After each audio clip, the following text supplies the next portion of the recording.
Assalamualaikum warahmatullahi wabarakatuh. Perkenalkan, saya Hana Prasawardani dengan NIM J3M119061 dari kelas LNK A1. Pada video ini, saya akan mempresentasikan hasil identifikasi sumber pencemar udara dan jenis parameter pencemar udara di dalam rumah dan di luar rumah. Pertama-tama, saya akan menjelaskan definisi bau.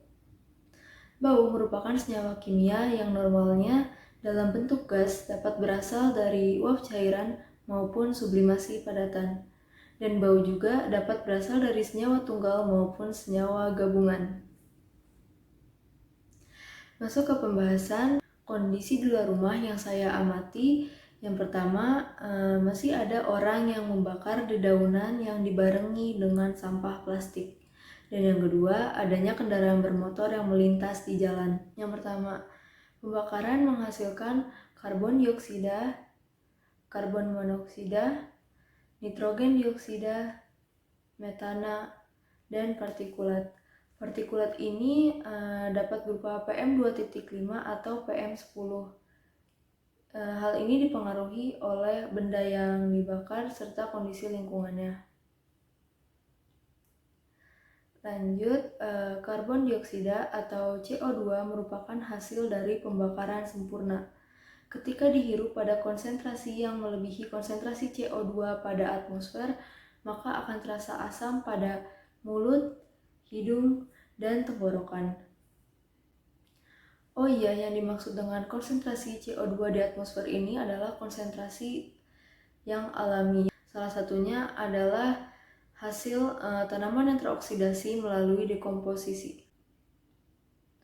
Selanjutnya, karbon monoksida atau CO. CO merupakan gas yang dihasilkan dari pembakaran tidak sempurna karena tidak tercukupinya suplai oksigen. Dalam pembakaran, semakin tinggi suhunya, maka CO2 yang seharusnya menjadi hasil produk dari pembakaran sempurna akan terdisosiasi menjadi CO dan O. Karbon monoksida ini bereaksi mudah dengan darah membentuk ikatan karboksi hemoglobin atau COHB yang membuat darah sebagai pengangkut oksigen menjadi terganggu. Selanjutnya, nitrogen dioksida atau NO2.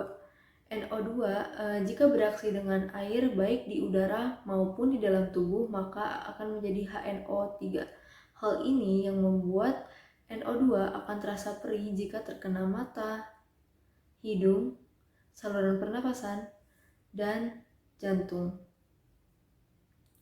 NO2 ini setelah selang beberapa jam atau beberapa hari dapat mengalami perubahan dari gas menjadi zat padat. Yang dimaksud adalah menjadi debu. Yang kedua adalah adanya kendaraan bermotor melintas di jalan. Kendaraan bermotor menghasilkan hidrokarbon dan karbon dioksida. Bensin mengandung hidrokarbon. Maka dari itu, jika hidrokarbon terdapat pada gas buangan kendaraan bermotor, maka dapat dipastikan bensin tersebut tidak mengalami pembakaran. Apabila pembakaran terjadi secara sempurna, maka akan dihasilkan karbon dioksida dan oksigen. Baik, masuk ke kondisi di dalam rumah.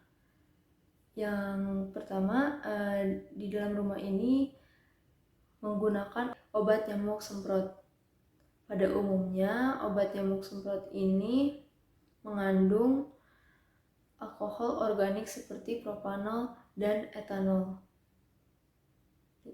Juga mengandung hidrokarbon cair seperti propana, butana, dan isobutana. Obat nyamuk semprot ini juga mengandung senyawa karbamat. Senyawa karbamat ini dapat menghambat enzim asetilkolin asetilhidrolase pada manusia. Propoxur merupakan salah satu senyawa karbamat. Nah, senyawa ini bersifat karsinogenik. Maka dari itu, jika seseorang mencium obat nyamuk semprot akan terasa pusing. Dan yang kedua adalah penggunaan tabung gas LPG. Terutama pada saat memasang regulator, maka akan tercium bau yang cukup menusuk dan itu adalah sulfur dioksida atau SO2. Dan yang ketiga, di rumah adanya debu. Debu ini berasal dari potongan-potongan sisa kulit mati manusia, serangga, serat protein pada pakaian atau spray, partikel-partikel insektisida serangga, dan partikel-partikel yang dihasilkan dari kegiatan memasak. Yang keempat, adanya dust fall atau debu jatuh. Debu yang jatuh ini terjadi pada saat menarik gorden, dan juga debu yang jatuh disebabkan karena debu yang terbawa angin masuk melewati ventilasi rumah.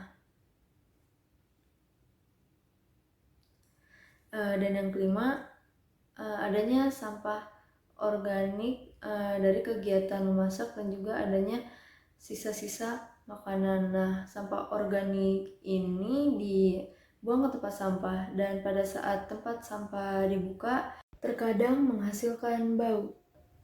Sampah organik ini mengeluarkan gas metana, juga menghasilkan amonia dan hidrogen sulfida. Amonia dan hidrogen sulfida ini merupakan senyawa yang menghasilkan bau.